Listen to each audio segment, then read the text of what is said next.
اعوذ باللہ من الشیطان الرجیم بسم اللہ الرحمن الرحیم۔ لائیو نہج البلاغہ چینل مومنین کی خدمت میں دعائے حجب کے فضائل و فوائد نقل کرنے کی سعادت حاصل کر رہا ہے۔ محج الدعوات میں سید ابن طوس علیہ رحمہ نے اس دعا کے بہت کچھ فضائل نقل کیے ہیں۔ مختصر یہ ہے کہ جو شخص اس دعا کو پڑھے تو خداوند عالم اس کی دعا کو قبول کرتا ہے۔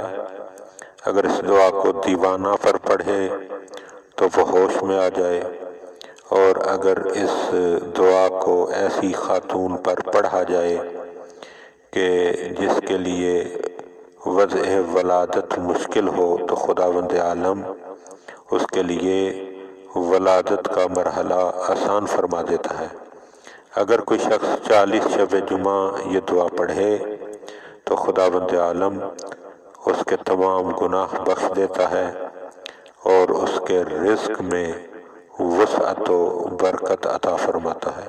اس دعا کے ایک جملے کا ترجمہ: بسم اللہ الرحمن الرحیم، اللہم انی اسألک، اے اللہ میں تیری بارگاہ میں سوال کرتا ہوں، یوم احتجب بشعاع نورہ، کہ جو چھپا ہوا ہے اپنے نور کی شعاع کے ساتھ، ان نواظر خلقہ، اپنی مخلوق میں سے دیکھنے والوں کی نظروں سے۔